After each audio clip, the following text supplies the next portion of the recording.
The telephone had been ringing for 3 minutes before anyone answered it.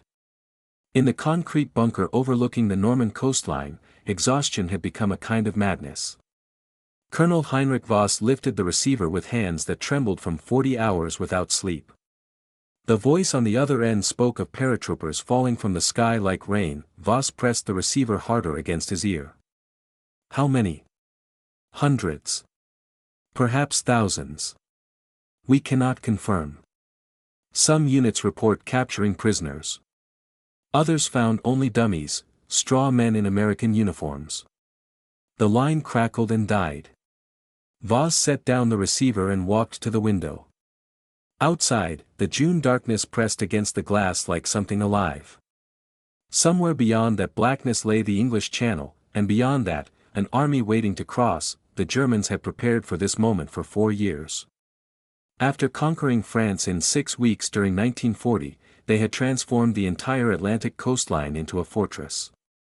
Field Marshal Erwin Rommel, the legendary Desert Fox, had personally overseen the construction of obstacles along every potential landing beach. Steel barriers jutted from the sand. Concrete bunkers housed artillery pieces capable of destroying any ship within range. Millions of mines lay buried beneath the dunes. The propaganda ministry called it the Atlantic Wall, and they promised it was impregnable. Voss knew better. He had walked those beaches. He had counted the gaps in the defenses, the sections where construction crews had run short of concrete, the gun positions that lacked sufficient ammunition.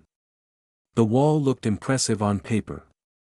In reality, it was a collection of strong points separated by weakness. A young signals officer burst through the door.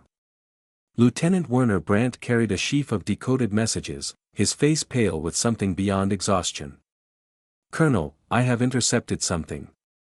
American radio traffic. They are not trying to hide it." Voss took the papers. The messages contained landing coordinates, unit designations, timing schedules. It was too complete, too convenient. Either the Americans had made an extraordinary blunder in communication security, or they wanted the Germans to intercept this information. "It could be deception," Voss said. "Yes, Colonel. But which part is the deception? The paratroopers are real. I have confirmed reports from 6 different units."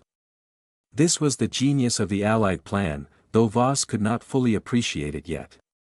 For months, the British and Americans had constructed an elaborate fiction.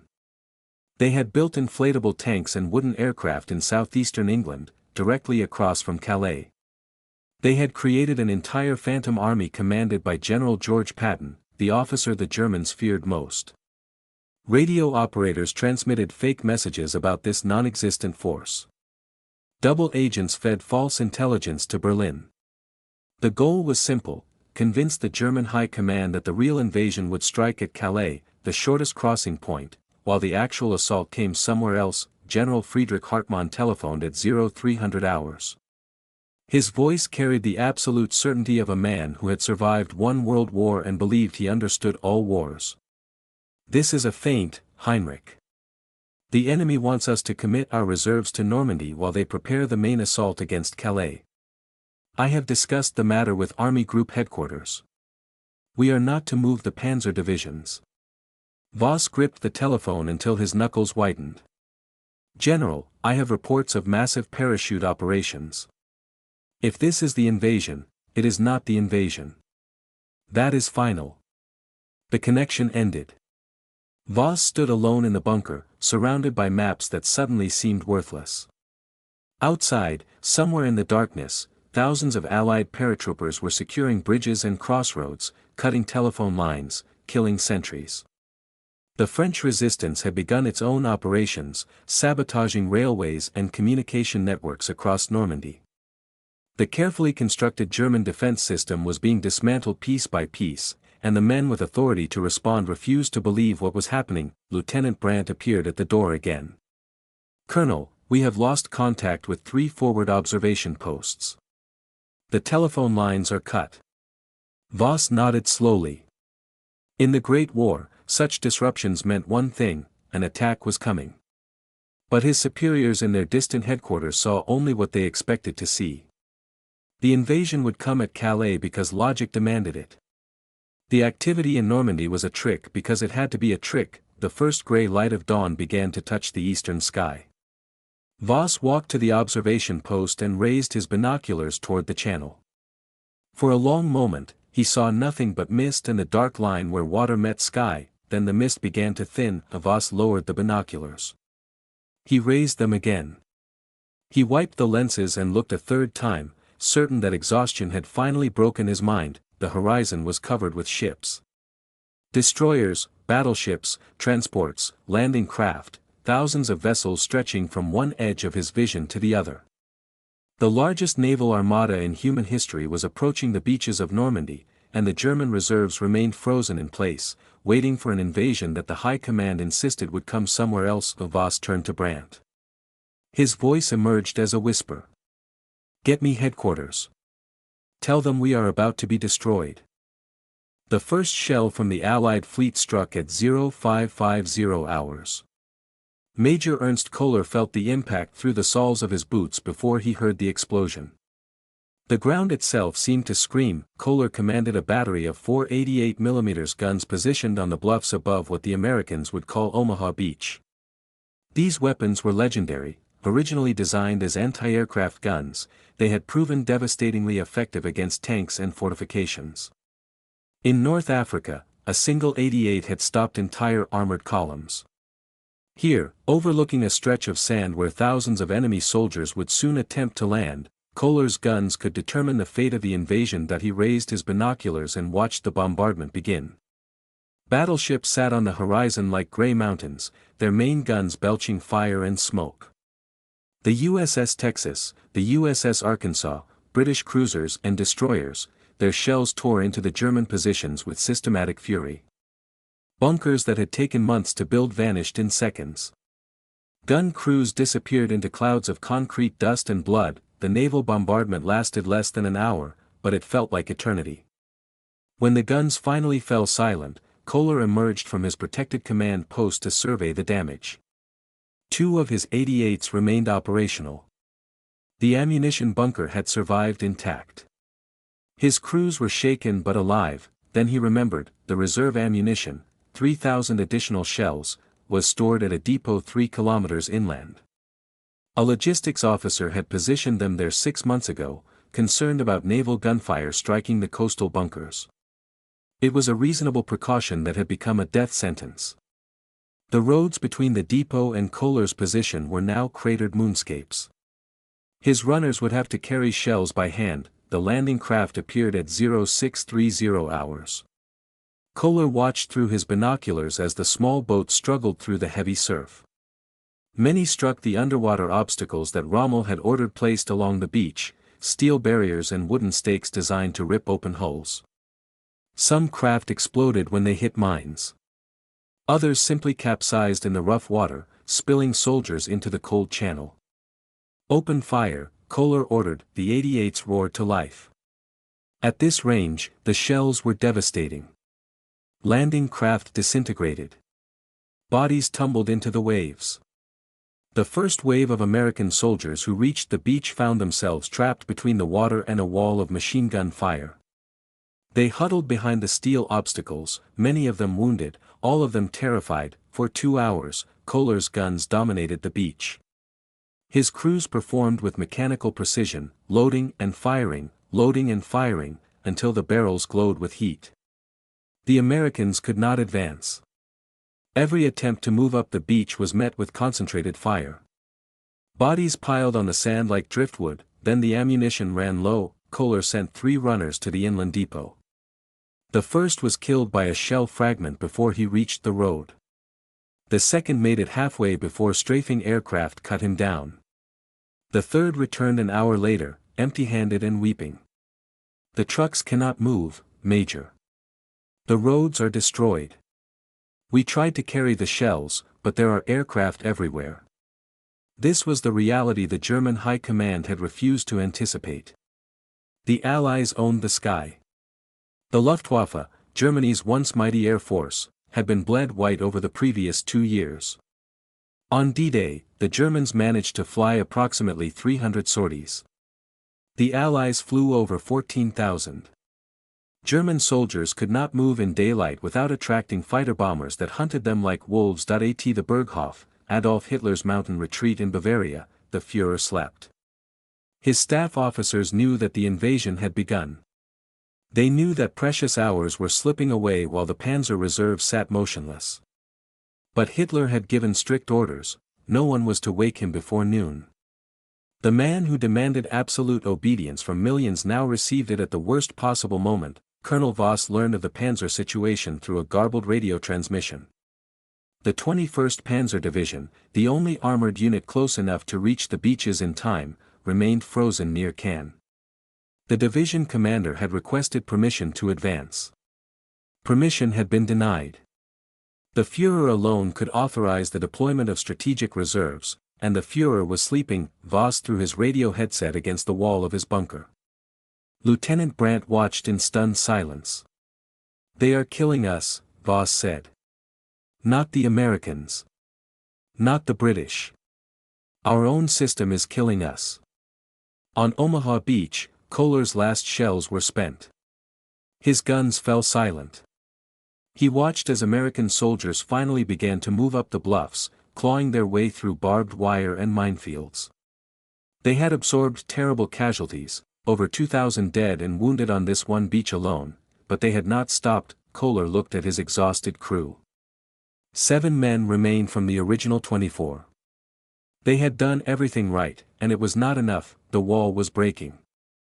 The hedgerow exploded 3 feet from Captain Dieter Lang's head. He pressed himself into the mud as fragments of ancient Norman earth rained down around him. Somewhere ahead, an American machine gun chattered in short, controlled bursts. Somewhere behind, the screams of wounded men rose above the gunfire like a terrible chorus. Lang had started the morning with 180 soldiers under his command. Now, as the afternoon sun began its descent toward the horizon, 63 remained.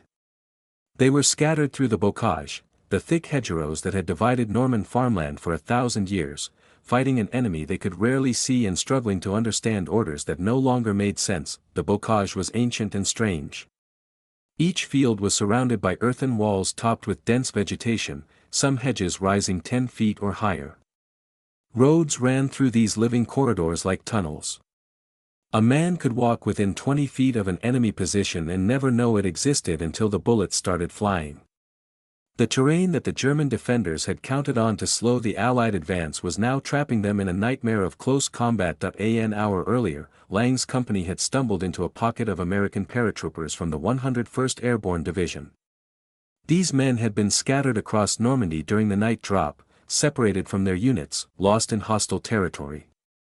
They were as confused and frightened as the Germans they faced. The firefight lasted 12 minutes.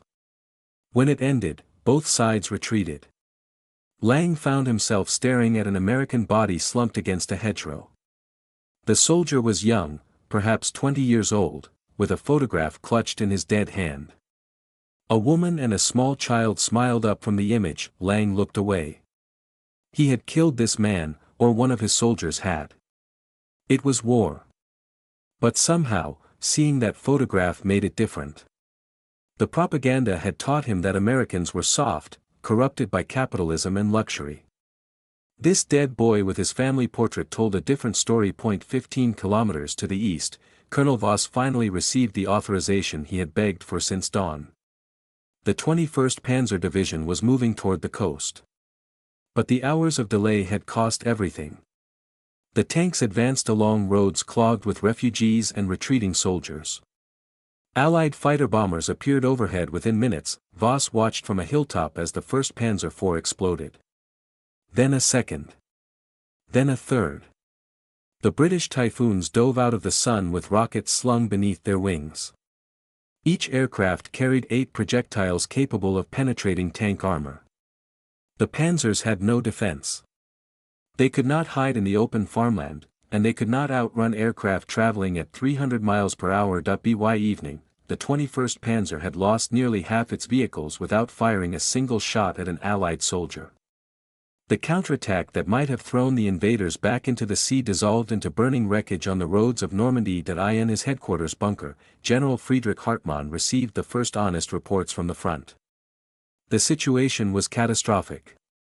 The Americans had secured 4 of their 5 landing beaches. The British and Canadians had pushed several miles inland. Allied paratroopers controlled key bridges across the Orne River and the Caen Canal.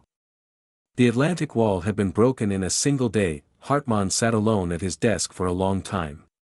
He had served Germany for 34 years. He had survived the trenches of the Somme, the chaos of defeat in 1918, the humiliation of Versailles, and the resurrection under Hitler. He had believed, truly believed, that this time would be different. He began composing a dispatch to Berlin. For the first time in his career, he wrote the truth. The invasion was not a feint. The enemy had achieved complete surprise. The reserves had been committed too late and destroyed piecemeal. Without immediate reinforcement, the Normandy front would collapse. He did not expect his superiors to accept this assessment. The Führer's headquarters had already issued a statement declaring that the invasion would be thrown back into the sea within days. Reality and official pronouncements had parted company. Lieutenant Werner Brandt disappeared from his post at 1800 hours. He left behind his uniform and his sidearm. He took civilian clothes from an abandoned farmhouse and a bicycle from a barn. He headed east, away from the beaches, away from the war. Military police found him at a checkpoint outside Caen the following morning. He was hanged from a tree beside the road with a sign around his neck identifying him as a coward. He was 22 years old. Captain Lang gathered his remaining men as darkness fell. They had received no orders, no supplies, no reinforcement. They were alone in the hedgerows with the enemy closing in from all sides. "We fall back toward Caen," Lang told them. "We live to fight tomorrow." They moved out in single file, ghosts among the hedgerows, the sound of distant artillery following them like thunder. The church had been beautiful once. Now it was a skeleton of stone and shattered glass, its roof collapsed by artillery, its altar buried under debris. Colonel Heinrich Voss stood in the ruins as morning light streamed through the holes where windows had been. Around him, soldiers from 5 different units huddled in the wreckage, men who had lost their officers, their formations, their faith that any of this made sense. They looked at Voss for orders. He had none that would change their fate. 2 days had passed since the invasion began. In that time, the Allied forces had landed over 150,000 soldiers on French soil. They had established beachheads 5 miles deep in some sectors. They had linked their scattered positions into a continuous front. And every hour, more men, more tanks, more supplies poured across the Channel from England. The Germans could not match this industrial fury. Allied bombers had destroyed railway lines throughout France. Reinforcements traveling from other theaters faced journeys of days or weeks. The fighter bombers that ruled the daylight hours attacked anything that moved on the roads. A German division that once could travel 50 miles in a day now struggled to advance 10. Major Kohler found Voss in the church. The artillery commander had lost his guns, his crews, his belief in German invincibility. But his knowledge of the Norman terrain had proven invaluable during the chaotic retreat. "There is a defensible position 3 kilometers east," Kohler reported. "High ground overlooking the road to Caen. If we dig in there, we might hold for a day." "A day," Voss repeated. The word tasted like ash. "Perhaps 2. Long enough for the main forces to organize a proper defense line." This was the new reality. The German army in Normandy was no longer fighting to throw the Allies back into the sea. It was fighting to survive long enough to establish defensive positions.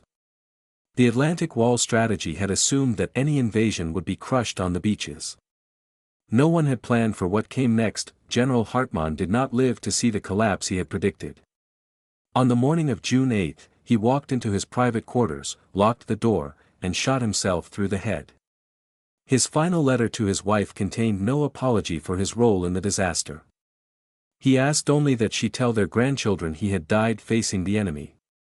It was a kinder story than the truth. Captain Lang's company reached Voss's position that afternoon. Of the 63 soldiers who had begun the retreat through the hedgerows, 41 remained. They were exhausted, hungry, and haunted by the things they had witnessed. But they were still soldiers, Lang reported to Voss with military precision that seemed almost absurd under the circumstances. 41 men, Colonel. 12 wounded. Enough ammunition for perhaps 4 hours of sustained combat. Voss studied the young captain. You brought them out alive, Lang. That is more than many officers managed. They established a perimeter on Kohler's high ground. The soldiers dug fighting positions with whatever tools they could find, entrenching shovels, bayonets, bare hands. They positioned the few machine guns they had salvaged. They waited. The British attack came at dusk. Sherman tanks rolled up the road toward Cannes, their commanders confident that nothing could stop them. Kohler had positioned his men where the road narrowed between two hedgerows. The tanks could not deploy their superior numbers. They had to come one at a time. The first Sherman burned when a soldier with a Panzerfaust stepped out from behind a hedge and fired at point-blank range. The second reversed into the third, blocking the road. British infantry poured from their carriers and charged the German positions. For 2 hours, the battle raged in the gathering darkness. Men fought hand to hand among the hedgerows. The sounds of combat, rifle fire, grenades, screams, echoed across the Norman countryside. When it ended, the British had retreated, leaving 5 burning vehicles and dozens of dead. The Germans had lost 18 men. They could not afford such victories. Voss ordered the retreat to continue at midnight. There was no celebration, no sense of triumph. They had delayed the enemy for a few hours. Tomorrow the British would return with more tanks, more soldiers, more firepower than the defenders could match. As the column moved east through the darkness, Voss walked beside Kohler. The artillery major had not spoken in hours. We fought well today, Voss offered. Kohler shook his head slowly. We lost today. We lost on the beaches. We lost when the High Command refused to believe what was happening. Everything since then has been, he searched for the word. Mathematics. We kill 5 of them, they land 500 more. We destroy a tank, they ship 10 across the channel. This is not a war we can win. Voss did not argue. He had understood this truth the moment he saw those ships on the horizon. Behind them, Cannes was burning. Allied bombers had devastated the city in an attempt to cut German supply lines. Thousands of French civilians lay dead beneath the rubble. The liberation they had awaited for 4 years had arrived wrapped in fire. Ahead lay a long road, 11 more months of fighting, retreat, and death before the final collapse in Berlin. Voss could not see that far. He could only see the next mile, the next position, the next desperate stand. He kept walking east. There was nothing else to do.